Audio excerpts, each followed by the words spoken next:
In this module, we're going to talk about the limitations of the gate-based and the funnel-based approaches. And the idea is to take you through 3 or 4 key reasoning constructs. And what I will then do in some of the other modules is to talk about what some of the alternatives are to these key challenges.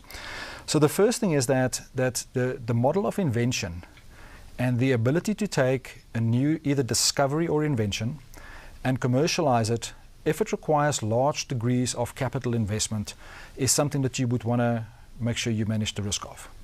So that's where these models work exceptionally well. Where you have a problem is when you deal with large groups of people who deal with intangible related activity. So let's just play out 2 sets of stories. I've got an electronics company and I've got a new chip that we have invented in our lab. I've got the world's best geneticist, the world's best silicone specialist, the world's best theorists around how they can get these things to work. That means that the gene pool of the people who would invent these particular phenomena are really just a handful of people. So I will put them in a room and I will then use the gate model, because if I use open innovation approaches and I invite other scientists to contribute their ideas, I will then have a number of competing ideas. What will happen is these various scientists will either theorize or come up with a number of concepts, and we will then stick it through these particular funnels and the gate model as I discussed in one of the other modules. But when it's intangible, and I've got a services company, and let's just take a different scenario. I've got an organization that employs 20,000 people, and say a bank of some sort, and those 20,000 people all are involved in some form of activity every day that's got to do with executing a process or dealing with clients or dealing with a risk process, whatever it might be inside those organizations. And I know that I can tweak something at a finer level that will make a contribution to making this business either more efficient or more effective. Then the gate model becomes slightly more difficult to implement, because if I'm going to have thousands of competing ideas and I want to stick them through a particular funnel or a gate model, means that I don't necessarily have to know, or I don't necessarily want to know, the risk if I know that I'm going to tweak a process just to save or to shave 2-3 seconds of a process and stick it through 4-5 gates with committees sitting and so on, deciding if this is a worthwhile activity to perform. So the initial element here that we have to think about is just how the setting within which you operate really needs to match the method that you're going to be using, and the method needs to match the environment. Because if you're going to, in the banking example that I've just used, put a very strong funnel model in place, what you probably would want to do then is to say that, yes, I'm going to have a gate, and in this gate I've appointed a committee, and the committee will decide which idea is going to work. So let's just play out the story on the board. So the fundamental limitation is the fact that if I've got a catchment area, and a catchment area has got 200 ideas, and I've got a committee that's going to sit and review 200 ideas, and they spend 5 minutes on each one of those ideas, you can do the math, you'll see how many hours they would spend on reviewing that. But if I've got an organization like a bank, an insurance company, a telco, a service delivery organization, anybody in the services world, you have an entirely different set of problems to deal with. Because the first problem that you deal with is the fact that I've got 25,000 people now who could potentially contribute to the ideas that go into this business.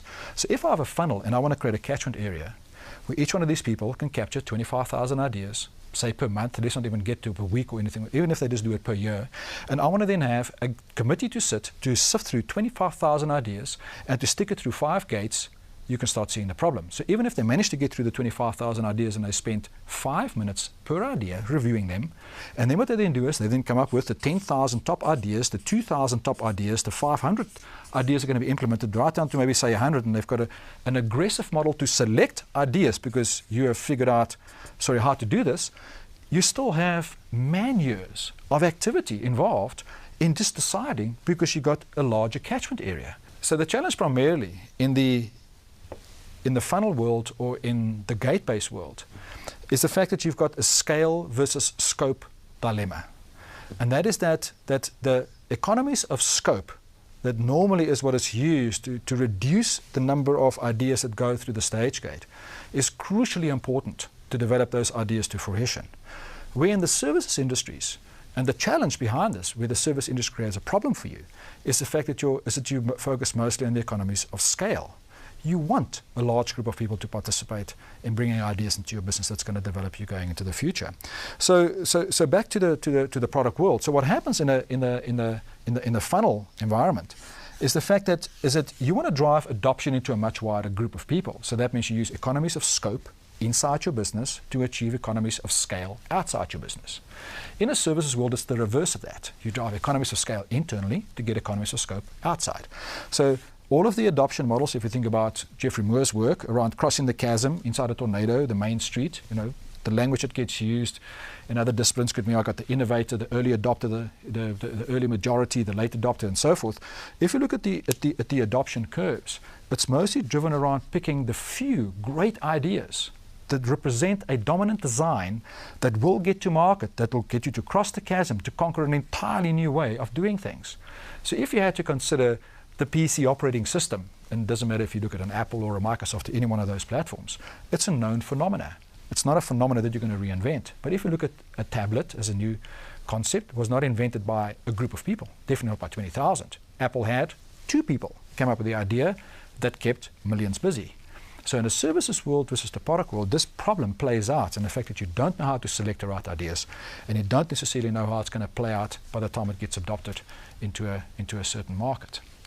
So this finally then is that if you think about how Google as a platform, maybe just take one last example, as a platform, as a services organization use its innovation drive, is the fact that you have few people internally driving economies of scope, figuring out what they need to do.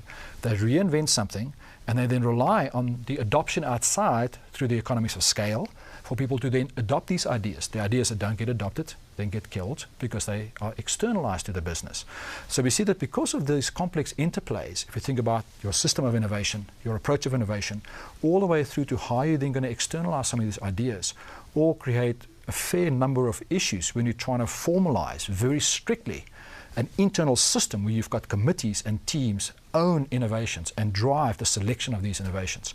Because in the modern world, you're much more interested in the early adoption of these ideas and how they're going to play out in the market than just what you think is going to be successful over time.